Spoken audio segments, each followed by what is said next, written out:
Welcome back, everybody, to the, I think, fifth episode of the podcast now. We appreciate all the support so far on the first four episodes. Of course, I am Octi, along with Nickinator. If you have any words for the viewers here in the intro that you'd like to share, you can do that. Not much to say, just glad to still be being here with Octi and glad to keep the train rolling. So here for the month of April with the NFL Draft fast approaching, instead of doing episodes every 2 weeks, we're going to be really doing them every week pretty much. The NFL Draft is in, 3.5 weeks? It is fast approaching, and before we all know it, it is going to be here. Since we're doing weekly episodes this month, all of the episodes are going to be a little bit shorter, but we still have a lot of fun stuff planned today with the NFL offseason and draft, along with talking about March Madness, MLB kicking off this last week, and then we've got a fun segment for the end, so it should be fun. So for this first segment today, we're going to be doing something a little bit different. There hasn't been a whole lot of big news within the NFL offseason over the past week or so. So what we're going to be doing is we're going to be regrading the first round of the 2022 NFL Draft. We're going to be doing the top 16 picks today, and then in the next episode, we're going to do picks 17 through 32 in the first round. I know the NFL Draft last year is only a year ago, and things do change, but it is fun to sort of see where everything is, and we'll see in a few years from now how accurate or how wrong these grades are. So we're going to be doing it in increments of 4, and I'll start here with the first pick. The Jaguars drafted Travon Walker out of Georgia, and he was fine this year. I thought it wasn't the correct pick at the time. I still don't think it is, but the upside is quite high. So I think I'm going to give it a C+. We'll do that. With the second pick, the Lions selected Aiden Hutchinson. In hindsight, was he the correct pick? I'm not sure. Maybe Sauce Gardner would have been a better pick, but you couldn't have really gone wrong with how well Aiden Hutchinson played this year. I think he really caught a stride towards the end of the season and will continue to improve. So I'm going to give the Lions an A. With the third pick, the Texans drafted Derek Stingley out of LSU. I think he's going to really break out next season, but they did pass on Sauce Gardner, who looks like an all-pro right away. I'm still very high on Stingley, so I'll give the pick for now a B. And then with the fourth pick, Sauce Gardner to the Jets, Defensive Rookie of the Year, maybe the best corner in the league already. I have to give it an A+. He's the best player in the draft so far. Yeah, just like how you said, I'm pretty much saying the exact same things as you said with these first 4 guys. Travon Walker, he has that upside going forward, but at least as of right now, probably about a C grade. Hutchinson, one of maybe the best D linemen to come out of this class. It's hard to see what the Lions could have done if they got like Sauce, but nonetheless, Hutchinson was phenomenal. That's probably an A- right there. Stingley, I'm high on him just like you are. I'm willing to give that grade a B+, maybe even an A-, and I think he could easily be a top 10 corner right there along with Sauce. But looking at Sauce, he was easily the best player out of this class. It is hard to deny it, and it's the easy A+. He's top 10 corner already. Not much else to say with that. With the fifth pick, the Giants selected Kayvon Thibodeaux out of Oregon. He showed some good flashes, but wasn't overall super consistent. I think I'm going to give this pick a B as well. I'm confident that he can outplay that grade in the future, and he maybe has more long-term upside than a guy like Aiden Hutchinson. And I want to take long-term impact into account with this grade, but I also want to take into account what we saw last year. Carolina at 6 drafted Ike Ekwonu, the offensive tackle. He had a pretty good rookie season. He was my, I think, number 1 overall player in the class last year, and he was, again, pretty good. I think I'm going to give the pick an A-. Evan Neal with the Giants at pick 7, not so good. I think he was my number 2 player in the entire class, and I think he'll be fine long term, but he wasn't good last year, so I feel like I have to account a little bit for that in this grade, and I'll give it a B. And then with pick 8, the Falcons drafted Drake London, the wide receiver out of USC. He had a solid rookie year. He should be a good player going forward, but I just think there are better receivers on the board. I think I had 5 receivers ranked ahead of him last year, and I still would probably choose those 5 receivers over him, and I'd probably choose Christian Watson over him as well. No disrespect to Drake London. He's a good player, and I don't want to give him too low of a grade, but there are better players at the position on the board. So for now, I'm going to give him a B-. Yeah, starting at with Thibodeau, he definitely didn't perform as well as people would have thought. I know probably a year before this draft happened, he was easily the number one pick and then started to fall a bit to my division round with the Giants. But nonetheless, he didn't perform that good, but he has that upside just like Trayvon Walker, to where I'm confident to give it a B. Ike Kwanu, definitely, just like a lot of this class, there's a lot of really good tackles and O linemen, and Ike was mostly the rare, raw type tackle, but he did show his flashes and was even better than what most people thought was the better tackle with Evan Neal. So I'm willing to give Ike about a B plus. Evan Neal, like you said, didn't perform all that good, missed some games here and there. And I'm willing to give it like a C plus just because he hasn't been able to perform yet, but I'm sure he can be able to pick it up. And then Drake London, just like you said, there's definitely a bunch of receivers, not just in the class, but just later down in this round that I would rather over Drake London. It might be a bit because of the system, quarterback play, whatever you want to call it. But Drake London, he did have some flashes here and there, but I'm going to sit here and give it about a C plus. So that'll bring us to pick 9. The Seattle Seahawks selected Charles Cross, the offensive tackle out of Mississippi State. He was pretty solid. The Seahawks have a good young tackle duo with Charles Cross and Abe Lucas. There really aren't any better offensive tackles in this class that I can think of off the top of my head. So, no complaints. I'll give it a B+. With the 10th pick, the Jets drafted Garrett Wilson. He was my number 1 receiver in the draft last year. I was super high on him, and I'll give myself a pat on the back because, boy, was he good. I think I'm going to get this pick an A+ as well. I don't think the Jets could have made a better pick with this selection, so I'll give it an A+. At 11, the Saints drafted Chris Olave. He had a great rookie season. However, I don't really like the trade-up that New Orleans made to go and get him. And in hindsight, I still don't really like it. They moved up 5 spots with the Commanders. They gave up quite a lot. And I don't know if Olave's the guy I would have picked here. I think a guy like Jameson Williams has more long-term upside than Olave. And they could have stuck at 16 and picked Jahan Dotson, who isn't quite as good as Olave, but he is still very solid. So I'm only going to give this pick a B, but it's more so for the Saints' process of moving up rather than just the pick of Olave in a vacuum. And then at 12, the Lions moving up for Jameson Williams. They absolutely fleeced the Vikings in moving up and getting him. JMO missed most of the year, and when he was on the field, he didn't get the ball a ton. When he did get the ball, he did good things. I'm going to give the pick an A-. This really isn't based on what we saw last year, but more so what I think we can expect from him in the future, and I think we can expect a total game changer, hopefully as soon as this upcoming season. Yeah, all 4 of these guys right here are players I'm sure we'll be able to see consistently making plays the next 5-10 years. Charles Cross is probably the best old lineman to come out of this class. Maybe even Lucas is better, but Cross is probably the best first-round O-lineman. I'm willing to give it about an A- just because he tipped some of his protection moves, but that's besides the point. Garrett Wilson was the offensive rookie. I might have wanted Olave to win it over him, but nonetheless, Garrett Wilson was phenomenal. It's an easy A+. Chris Olave, it is a bit perplexing to look at the trade-up, but I do think Michael Thomas is probably gone after this year, and Chris Olave is going to be sitting there by himself, and he's probably going to be a lot better than a guy like Jahan Dotson or Treylon Burks. And I don't know the exact what they traded to get him, but I'm sure having a guy like Chris Olave to be that number 1 guy for the next 10 years is definitely worth that price. And Jameson Williams, it's a bit hard to give him a grade right now because he only had 2 catches, and the third that he kind of had got called for a flag. But James Williams looks fantastic in the limited plays that he had. And I'm definitely willing to go on your side to give that an A, just going forward. So that'll bring us to the last 4 picks that we'll go through today. And again, we'll go through 17 through 32 in the next episode. That starts with Jordan Davis, the big nose tackle out of Georgia, going to the Eagles. He didn't play a ton this year. He's going to have a bigger role this year with some of the losses the Eagles had on the defense, particularly with Jordan Davis's case being Javon Hargrave signing with San Francisco. So I'll give the pick a B for now. I need to see more, but there isn't really reason to believe we won't get more. Kyle Hamilton at 14 of the Ravens. I feel like he quietly, particularly towards the second half of the season, was really, really solid.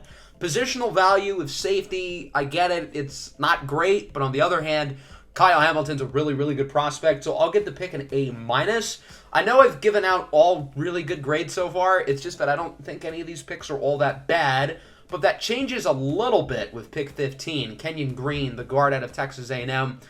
I still think he can be good down the line. I don't want to give this pick too low of a grade, but I think there are better picks that the Texans could have gone with, specifically at the guard position. Zion Johnson went 2 picks later, and I think he's better than Kenyon Green. So I'll give the pick a C, but I think he can certainly outperform that. And then Jahan Dotson at 16. I think this is the definition of a solid B, maybe B+.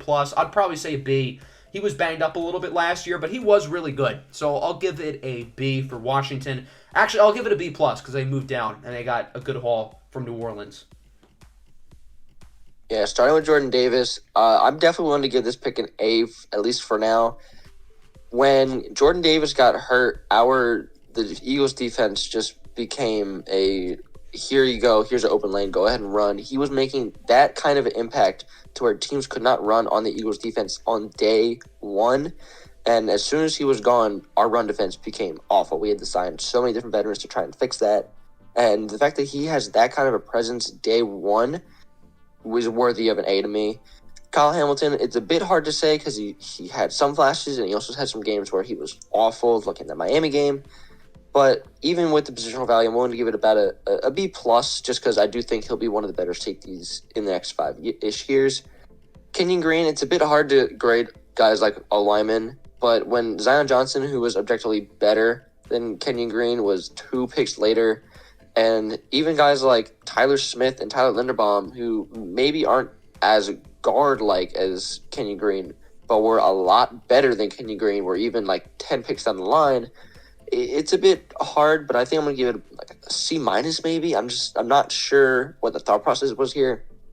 And with Washington taking Jahan Dotson, definitely there was some receivers you probably would have wanted, like Christian Watson, but being able to trade down and get a guy to probably pair with Scary Terry the next 5-ish years is probably good enough to give me about a B.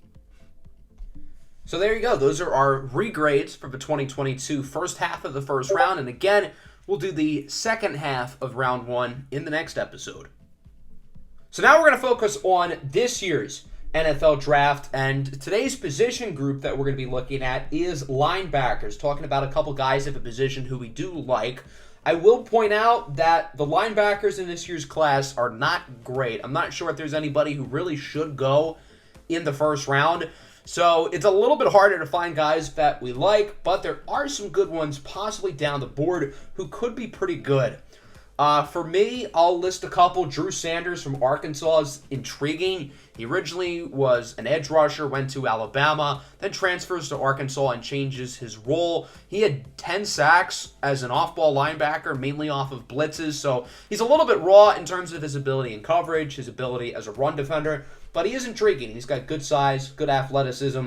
Jack Campbell from Iowa, I feel like he's kind of the other end of the boat where he's going to be very good right away. Could be the top linebacker off the board. I don't think he is a first rounder, but still a guy who could be pretty solid. Dan Henley out of Washington State, he's a guy who's not being talked about a lot, but I think he could be a first or second round pick. I think he's really, really solid and is being slept on by a lot of people. Dorian Williams from Tulane as well, pretty solid. Not the biggest guy at 6'1", but he's a good athlete, all-around good player. Another guy who I think could be a day 2 pick, even though he isn't really getting a whole lot of attention at the moment. Yeah, like you said, the top end of this class isn't the greatest. It, in a way, reminds me of the 2019 receiver class when not a lot went in the first round. I think it was just N'Keal Harry and Hollywood Brown. But as soon as day 2 started, the receivers were going left and right with A.J. Brown, Michael Pittman, Paris Campbell. Just everyone was going off the board. And that's exactly what I feel like is going to happen. As soon as that second round starts, all these linebackers are going to start shooting off the board. Drew Sanders, Jack Campbell, Trenton Simpson. But even looking way, way down the line, looking at day 3, 4th round, 5th round, one guy that I have been pounding the table since the combine is Auburn's Owen Popeau. He was showing at the combine that he is a freak athlete, and I am loving it. Like 2 years ago, I think people were saying that he was going to be probably first round pick. Now he's probably going to go day 3, but showing that he has the leadership in that Auburn locker room, being a senior. He's got the athletic freaks, and he has the statistics to show that in a way, could be like a Nakobe Dean type, but he's a little bigger than Nakobe Dean, 6 foot, 225, has the size to play that middle linebacker coverage position, and even as almost like a box safety in a way. I think he has the size, he has the strength, the power, the leadership, all that you would looking for in a guy to be the quarterback of the defense for your team.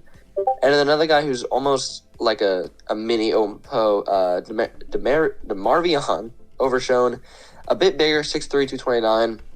Didn't show as much athletic capability as Ompo, but did still perform really well at the combine. And just like Popo, I think he has those capabilities to be that guy in the middle for you with that leadership for those Longhorns. And I would not be shocked if he ends up being a starter for some team in the next few years. Maybe a team like Houston takes a shot early in the 3rd round, try to get a linebacker to help that awful linebacker core. But I am really interested to see where those 2 guys are going, because there seems to be a lot of different freaky athletic linebackers that got picked, and then nothing happens with them. So let's now take a look at some storylines with the first round of the draft, and one of the most fascinating ones for me is Jalen Carter out of Georgia, the big defensive tackle. Jalen Carter's whole situation is interesting because back in January, during the national championship, he was talked about as the best player in the draft, a guy who could go number 1 to the Bears when they had the number 1 pick. And I feel like ever since then, Jalen Carter has kind of conducted a science experiment in the way. And the experiment is how to be an elite prospect and actively tank your draft projection. Since the national championship, Carter had the reckless driving incident that left a teammate and a Georgia staffer killed. While it was not his fault that they were killed, he participated and he did not really take much accountability. He lied about the situation, which led to some questions at the combine. Now he's only taking interviews with teams picking in the top 10 because he's convinced he's going to go in the top 10. And while he probably will, that's still not a great strategy because teams could always trade up in the top 10. If he falls past 10, who knows what could happen.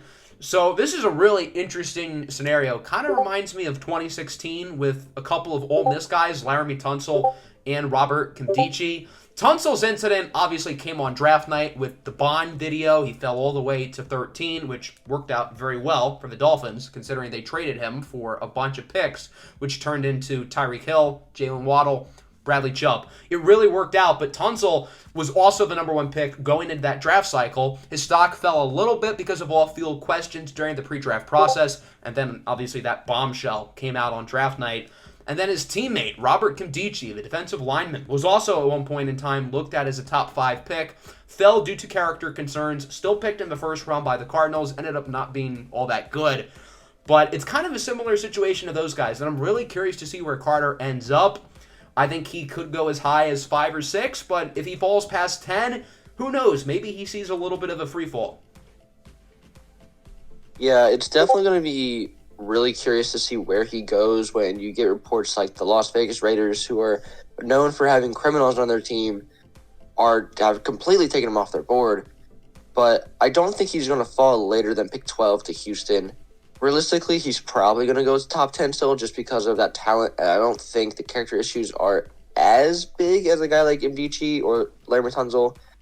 In a way, it also reminds me of Jeffrey Simmons back in 2019 because he got in a fight with someone, I want to say senior year or like freshman year of high school, and he fell all the way to 19, and he became a top 10 D lineman for the Titans. But Jalen Carter, I feel like, is even a better prospect than both Nkemdiche and Jeffrey Simmons. I don't see how he could fall further than the Texans because the Texans are in that top 10, so they'll get knowledge on him a bit more. And if all those other teams in the top 10 and the Titans end up passing on him, what reason is there to not take a guy as freaky as Jalen Carter when the Texans can get their QB and a DT for the future, assuming the character issues don't become that big of an issue? Realistically, I want him to be a Philadelphia Eagle because Ty Resnick loves his D lineman, but not too sure if he wants those guys that are character concerns. But if he ends up going past 12 to the Texans, I frankly have no idea where he might fall. He could just free fall, and I'd be shocked if it happens. But if it does, I'd be really curious as to why teams are passing on him and exactly where he ends up going. So let's take a look at some possible scenarios that could surprise us on draft night, but something that could be interesting. I think right now the most fascinating pick, other than my own team for me, it has to be Arizona at 3 because there's a lot of different things that could happen. The Cardinals could stay there and pick Will Anderson. That's an option. That's a good option. They should certainly consider that because Will Anderson's really good. But we could also see trades. The Colts are a quarterback team at 4. They've been especially linked to Will Levis this week, which I think is very possible, even if Anthony Richardson is on the board. But we could see some teams trade up. A team that I've been seeing floating around recently is the Titans, and the offer that I saw could look something like Tennessee's next 2 first-rounders and Jeffrey Simmons, which if Arizona's offered that, they should say yes and not even think about it. That's a no-brainer. I don't think people realize how good Jeffrey Simmons is. Seeing him in some of these mock trades, another one I saw was the Titans moving up from 11 to 6, and Jeffrey Simmons would be the piece going to Detroit. Even though Simmons is an impending free agent and he doesn't have a long-term deal, I find it hard to believe that he is this invaluable. While it does cost a lot to move up, Jeffrey Simmons is a bona fide star. So I don't think Tennessee would be this willing to give him up. I think part of the reason why they traded A.J. Brown to begin with was so they would have enough money to re-sign Jeffrey Simmons. Maybe the Titans do trade up. I don't think it would involve Jeffrey Simmons, but if it did, that would be certainly a bombshell that would shock me. Yeah, I think the biggest reason that Simmons specifically is being thrown in trades is because I saw a report that the new GM for the Titans wants to start his own rebuild and do it his way or something like that. So I guess the thought process of trading Brown to sign guys like Simmons was going into this year, they thought they would have been competitors and trying to get Super Bowl odds. But obviously it didn't happen, so now new GM, new regime, seeing what he can do. But trading to specifically 3 is a bit of an odd choice when the offense itself looks abysmal besides Derrick Henry. But the other team that's been thrown around here trading up with the Cardinals is the Seattle Seahawks. And I don't know what kind of mock trades that would look like. It would probably be a bit less than the Titans, but maybe the Cardinals trying to amp it up because division foes. But with the Geno Smith deal, they could probably get it out after this year, maybe 2 years, but it shouldn't take long to get out of it. You don't have to do the whole 3-year deals. And looking at a guy like Anthony Richardson, how raw he is, he's probably going to need a minute to adjust, almost like what Patrick Mahomes did. And a team like Seattle or Detroit, those are probably the 2 teams that I would want to go to if I'm Anthony Richardson, a team who has a good offense that has shown promise already and either an up-and-coming defense or a good defense, and that could just already is in place for a raw talent like AR. That's where you would want to go. But I am really curious to see if the Cardinals do end up trading down. I think they probably should, depending on the offer. Specifically, if it's that 2 first Jeffrey Simmons deal, I would 100% do that. But it's going to be really curious if it ends up being Seattle, the Titans, maybe like a wild card team like Atlanta maybe. I'm not quite sure, but we do obviously have to wait and see.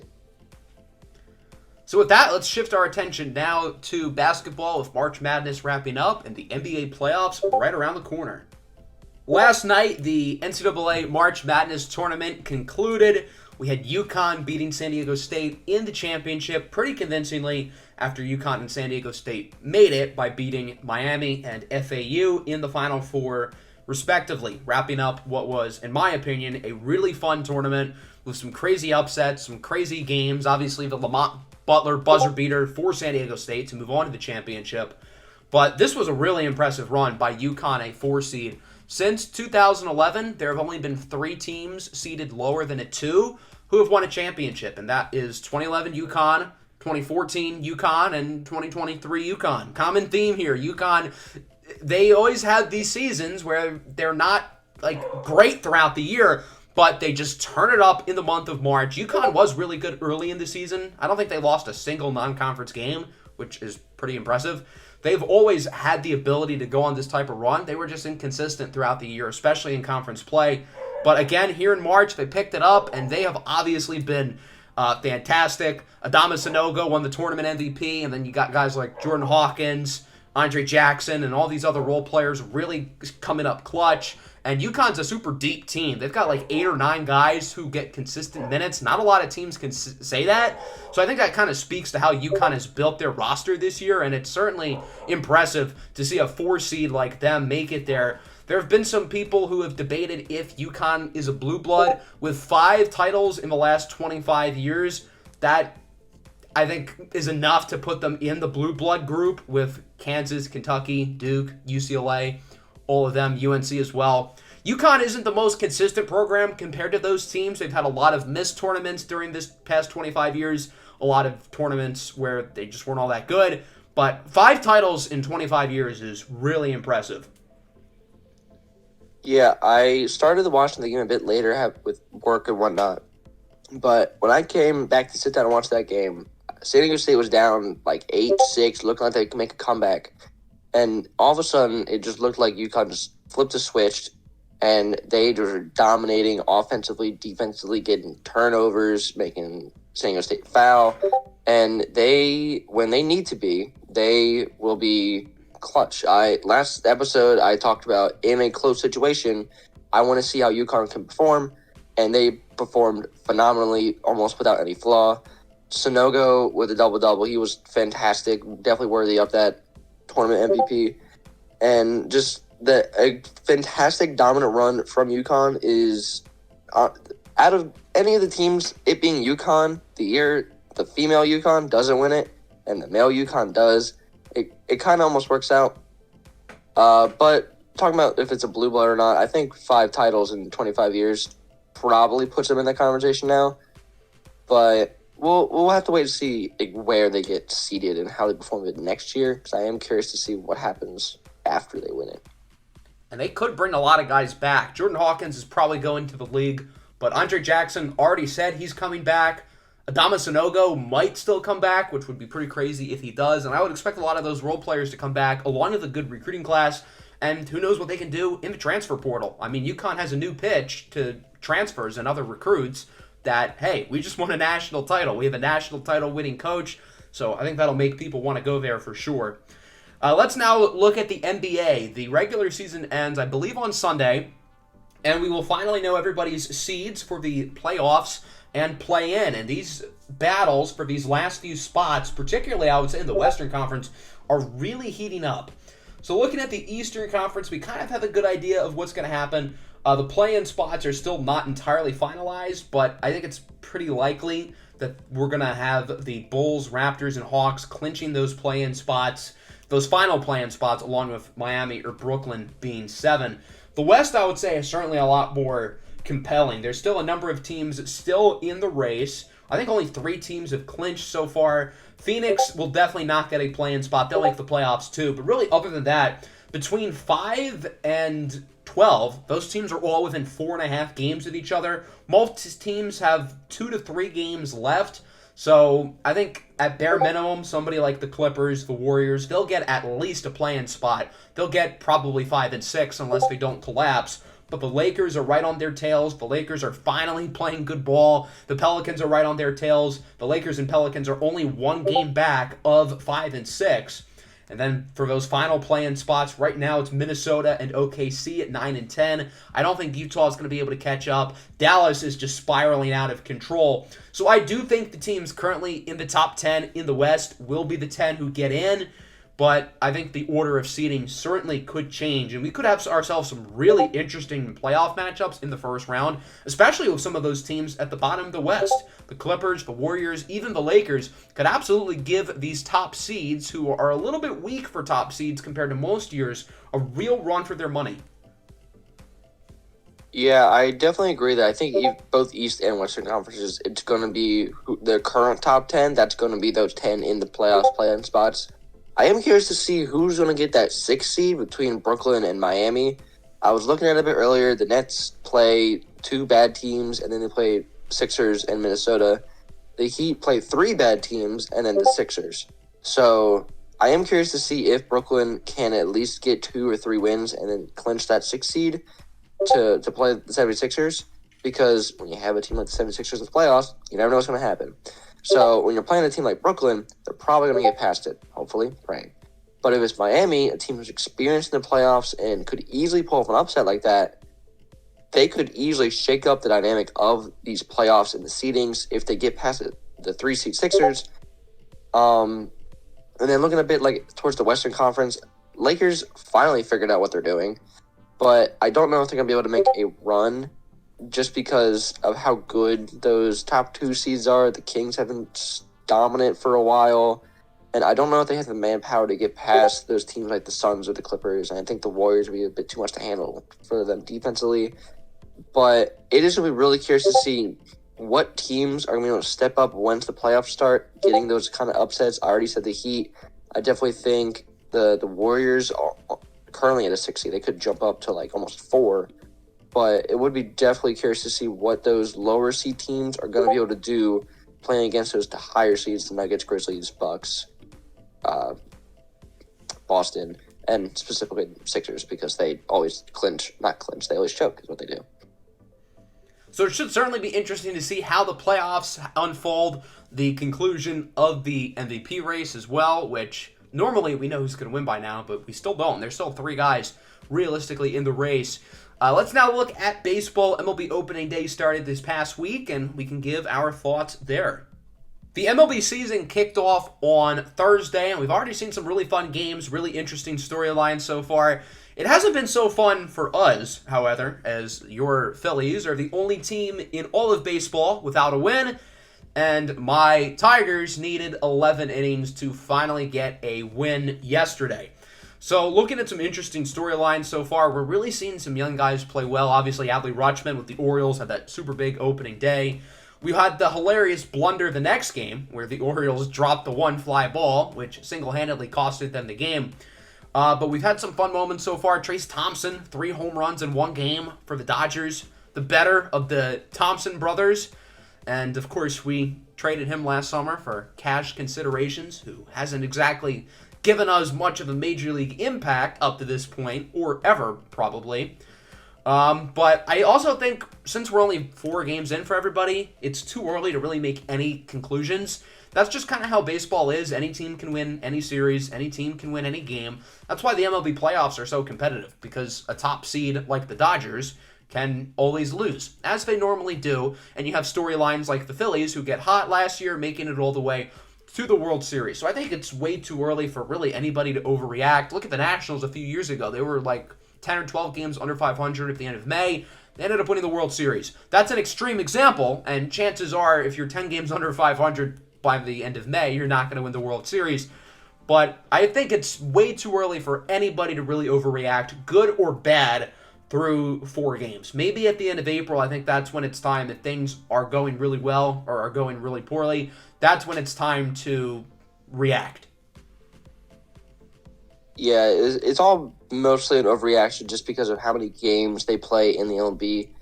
But seeing teams like the Phillies and Mariners start out incredibly cold, the Phillies pitching staff has not done any help for them at all, and the hitting was good in a single game. And the Mariners have not done much better. They got swept by the Guardians, and it just has not looked good for them at all. But I do think both teams will be able to pick it up at some point. And specifically for the Phillies, Bryce Harper looks like he's making a lot of progress with his rehab from the Tommy John surgery and could be coming back late May, maybe, which is a lot earlier than previously stated. We all thought he was going to come back like the All-Star break. But he might start taking some swings, start getting some minor league at-bats soon. Maybe come back in the middle of May. But if he does, that'd be fantastic for this lineup. But most teams that you think are doing good are doing good. Most teams think are doing bad, we're going to do bad. It is interesting to see teams like the Brewers and Rangers perform better than most people would have thought. And even the Rays were 4-0 right now. But like you said, it's way too early to figure anything out. I think last year or 2 years ago, the Royals were like the number 1 seed and like the number 1 team after April, and they ended up being awful because they're the Royals. But It's always fun to look at to see how things were performing and kind of just see how things are going at the start of the year. Yeah, I feel like every year the Rockies, after the month of April, are like 5 or 6 games over 500, and maybe you're like, this is the year. But spoiler alert, it's not the year, and will never be the year for that organization because all they do is shoot themselves in the foot. So we're going to wrap up today's episode with something that we tried to do a couple episodes ago, that being our grid game. All right, so no Eagles, which is a little upsetting, so I have to actually try a bit.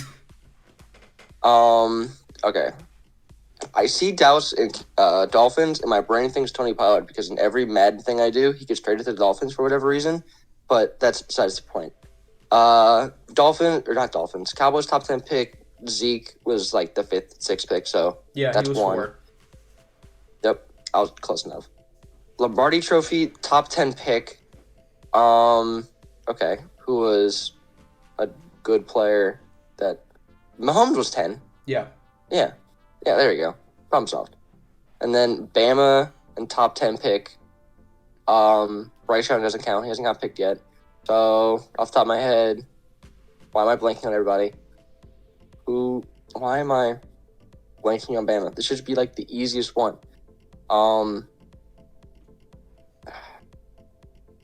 I am fumbling on probably the easiest one here. And this should not be how this goes. Who? Top 10 pick. Bama. I can't think of anyone recently because they're all like fumbling. They all had, no, that was Ohio State that had all the receivers. Calvin really wasn't. Why am I fumbling the bag so hard on this one? This is really annoying me. I don't know why. None of the QBs are good. And my brain is just awful right now. And I cannot think of a single top 10 Alabama player. If it makes you feel better or worse, I have like 4 in my head right now. That makes me feel a lot worse. Oh, Tua. There we go. I got one. Tua. Done. Problem solved. I kept thinking D-line. I couldn't think of D-line. I was like, no, that's Ohio State. That's Georgia. Yeah. I got there eventually. Oh, now I can't use Bama and Dolphins for... God damn it. Yeah, that's the one I thought of with Bama and the Dolphins, but I just thought of another one that would also work. Wasn't Raekwon Davis from Bama? Yeah, the one I had in my head was Jalen Waddle, but that'll work too. Oh, that one too. I did forget about Jalen Waddle. And he would have worked for top 10. God. I bet half of these players are going to work for top 10 Bama. Lombardi and Dolphins. Was Paul Warfield on the 82 Dolphins, maybe? I'm not sure. It can be anyone who's won it with the Dolphins, or it could be a player who's on the Dolphins who won it with another team. Like I would just pick Tyreek Hill then. Tyreek Hill works. Exactly. Yeah. All right. Cowboys, Dolphins. Probably someone there. Oh, Byron Jones, the corner. That's right. Oh, I didn't even think of him. But yeah, that works too. I had a couple in my head, but not him. Yeah, there was definitely a few, but that was the first one coming in my head. And Bengals, Cowboys. I have no idea. Oh, wait. Chidobe. Yeah, Chidobe. See? You're welcome. I fixed it. Bengals, Super Bowl. Did someone from the Chiefs go to the Bengals or vice versa, maybe? So I wouldn't be shocked at that. Perhaps. Yeah, doesn't not help. Who on the Chiefs might have went to the Bengals? Did they sign? No, Juan Thornhill went somewhere else. I don't know where he went. He didn't go to the Bengals. Yeah, he went to the Browns. Did he? No. Browns, that's right. That's why I got confused. No, I was for a second, I thought about Eli Apple. I don't think he won anything. Unless he was on the Chiefs or something.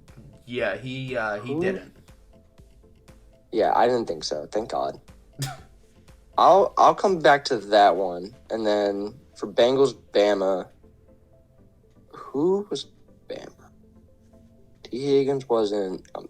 Surely, third receiver. I can't think of his name. Wasn't whatever his name is. Tyler Boyd. Tyler Boyd. That's his name. Yeah, I don't think he was. Oh, Hayden Hurst. He was their tight end last year. He didn't play for Alabama, wasn't he? No, he was South Carolina. I thought he did. Oh, I'm so smart.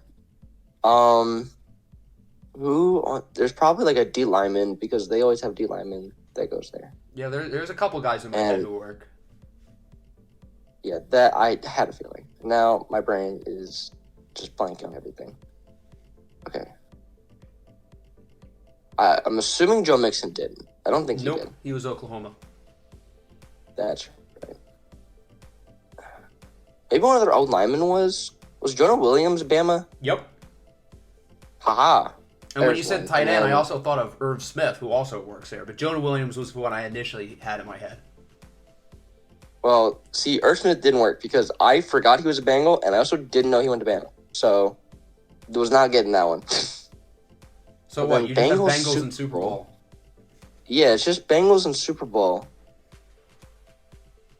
Who on the Bengals has won one? I have no idea. Maybe it's not on the Bengals, and they're just somewhere else. My hint is That's the that question. this player, who at least the one who I have in my head, is currently on the Bengals. Okay.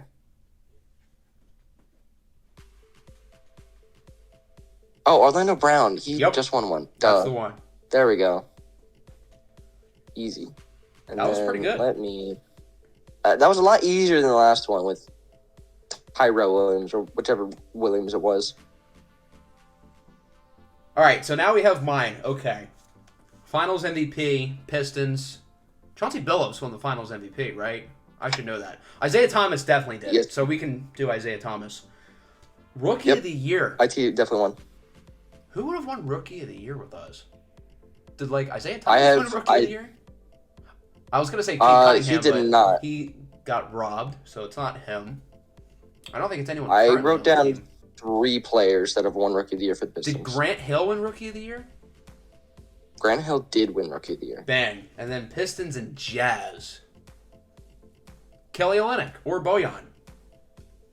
Yep, Bojan. That's who I had. I have for all the logo and logo ones. I have current players, but there's definitely probably other options there. Mm-hmm. All right, Knicks and Finals MVP. Oh dear. Did Walt Frazier win a Finals MVP? Not that I know of, but I can check. I don't think just they missed won him. one with Patrick have- Ewing, so it can't be him. It's not anyone on the I have team currently. one. No, but I have one player written down for Finals MVP, and I think he had it twice. Twice. Okay. So that means he's got to be good. Maybe like an From older what I player? can tell, even though I don't know anything, he did. Yeah, he's definitely an older player. Yeah. Maybe they're not known as a Nick. Well, let me find out if they're known as a Nick, because I have no idea. Oh, Right, no, they're definitely known as a Nick. Oh dear. Okay. They only played as a Nick.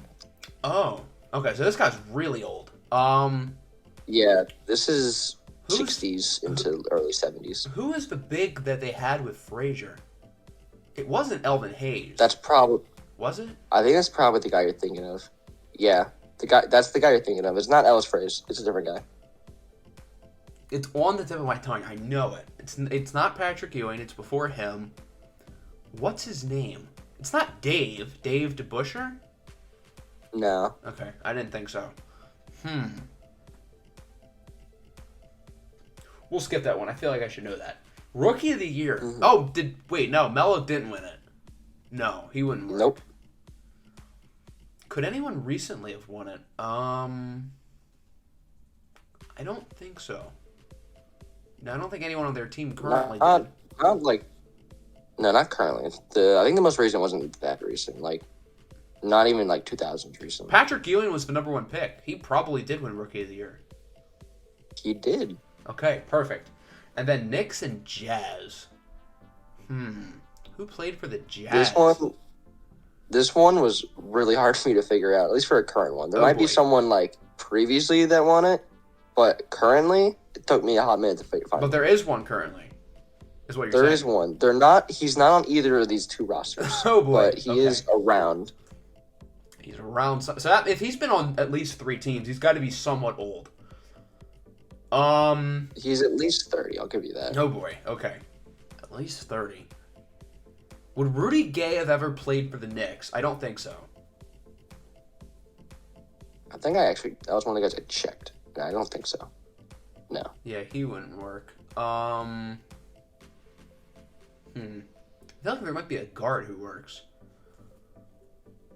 We'll get back to that one. All-Star Finals MVP, we'll go with LeBron. All-Star Rookie of the Year. Oh, LeBron's the easy one there.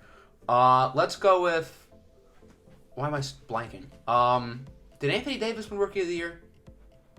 I would assume he did. Maybe? Kevin Durant won Rookie of the Year. He works. There you go. And then All-Star and Jazz, we can go with Lauri Markkanen. So, I need Knicks Finals MVP and Knicks Jazz. I feel like the Knicks Finals MVP one should be easy. I should know that. Who was the guy who played with Walt Frazier? It was not Bernard King, was it? That's not the name I have, but I can Okay. check that in case I missed it. I don't think it would be him. It's worth checking because I definitely might have missed. No, it's not him. Okay. I'm trying to think of maybe an older player who also won a Finals MVP on a different team and could have played for the Knicks. Hakeem That's didn't a play with the possibility. Knicks, so he wouldn't. No, I don't think he did. The guy that I have, he has 2 MVPs. He was an all rookie team, bunch of NBAs. He's in the Hall of Fame. He's really good. He's in the top 75, I think. Okay. So it's one that's like somewhat obvious that I should probably know. I mean, it's kind of fair if you don't know. I mean, I don't know anything. I don't know who this guy is, but I mean, 60s is probably not one of the better times in NBA history, I feel like. Yeah. But I should still get it. Earl Monroe? It's not who I have. Okay. And what about Knicks and Jazz? There is a current player who fits, but not on the Knicks or the Jazz. Who's old and played on both of those teams? Joe Ingles wouldn't have played for the Knicks. He doesn't work. Donovan Mitchell almost worked, but he doesn't. I also thought that was a bit funny. Just Donovan Mitchell just almost being there. That could have made my life a whole lot easier. Mm-hmm. Is the player, like, good, or is he just, like, old and, like, a role player? He's an older role player. He's getting, like, solid minutes right now. I don't know if he's in the starting rotation. Okay, But so it's a decent player. Yeah. A good, solid player who played for both of those teams. I feel like he would have been on the Jazz recently, like when the Jazz were a playoff team. Like, what older player would they have had coming off the bench or something? Yeah, he's mostly known as a Jazz, and then he played with the Knicks for, like, 2 years. Okay. The Knicks signed a bunch of, like, bigs that one year. I don't know if any of them would work. Bobby Portis never played for the Jazz. And right now, he is pretty much like a main, like, second team unit guy. Okay.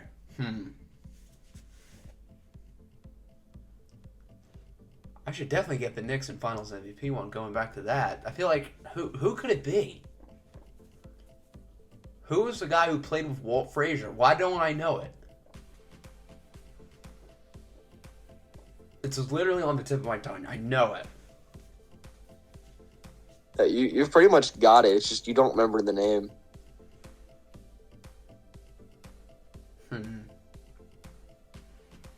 I want to get it. I don't want to use a hint, but like I don't know if I'm gonna figure this out. I don't know what all I can do.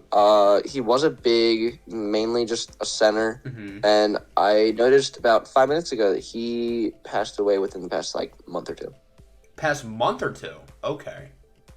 Yeah, like, recently. I don't know how big of a significance it is, but considering he's a Hall of Famer, I'm If he's assuming that good, he'd be I should definitely know it if it was that recent. Who recently died? Who was like an MVP level player, Finals MVP? Who would it be? What's the guy's name? Oh my goodness, I know it.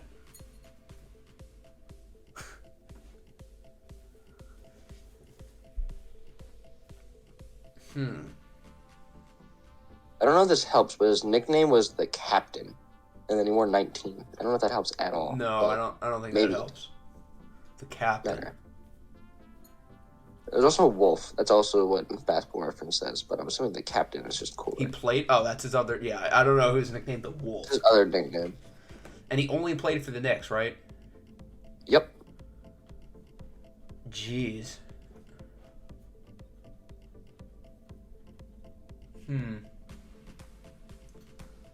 Okay, I'll go back to the other one. I gotta get these two. I should know it. Knicks For and the Jazz. Knicks Utah one, he is a player on either your team or the Sixers. Oh, can't be someone on our team. Because who's old other than like Corey Joseph or Rodney McGruder? It's not one of those two. So he's got to be on the Sixers. Okay. PJ Tucker didn't, no. And he's a bench player. An older bench player. Montrezl Harrell wouldn't work. I don't think Daniel House would work. I should know if it's a Sixer. Who else is old? D'Anthony Melton doesn't work. Tobias doesn't work. So I just checked. Daniel House does work, apparently. Oh. In 21, he played for Houston, the Knicks, and Utah. Oh, okay. Apparently. Who's the other one that you were thinking of if it's not Daniel House? Alec Burks. Oh! Oh, yeah, he did play on the Jazz. Oh. Yeah, he was mostly known as Jazz, and he played for New York Yeah. 2020. Yeah, he was with the Jazz for a little bit. I didn't even think of him. Okay. So, I guess I got Daniel House. I guess that works. Just me rattling got off Daniel veterans. Okay, and now Knicks and Finals MVP. This should be the easy one. This is me and top 10 Bama pick all over again. Yeah, but at least it only took you like a minute, though. Even though there's like a bunch of good choices, but it was at least you finally figured it out. That one is a bit more embarrassing, I feel, just because of how many top 10 Bama players are. Yeah, that's true. That took me way too long. But I've also been trying to figure this one out for like 5 or 10 minutes. Who could it be? What was the guy's name? I don't know whatever hint I could use. I know the guy's name. I just can't figure it out. I'm trying to think of like a hint I can give you, and I don't know if there's too much more I can like actually give you. And the only thing I can think of is like the first name of his, or the first letter of his name. That's like it. Yeah, He how has, about like that? pretty much every award. Good. If I get an initial, say? I might figure it out. There you go. What is it? Initial. So, do you want the first name or last name, or do you want me to just pick one of them? Let's start with first. W. W. Willis Reed. Bang. There you go. There we go. There it is. That took way too long. I knew it the whole time. Tyrell Williams. Yeah, this was Tyrell Williams all again. over again. But Willis Reed's a Hall of Famer. Tyrell Williams isn't. It's a nobody. And wait, I think it's a bit funnier when I did it because I named his brother and I could not think of the other dude's name. Yeah, I didn't that's realize true. his brother was a Lion. It was Willis Reed. I knew it the whole time. And I just couldn't Yeah, put the you pieces said- together. Yep. No, you said everything. You played with Frazier, was the center before Ewing. You said literally everything about him. You just could not remember his name. Willis Reed. What a guy. Okay, so that'll wrap up the episode. I completely embarrassed myself at the end by not knowing Willis Reed for a good, 5 or 10 minutes, but I hope you guys enjoyed this show nonetheless. If you have any final words you want to share for the viewers, you can let them out. We all hate Tyrell Williams and Willis Reed, rest in peace, but we all hate him collectively. No more. If you have Will in your name, you're going to mess up our grid game, apparently. So that'll wrap it up. Next episode will be next week. And yeah, that's it. Peace out.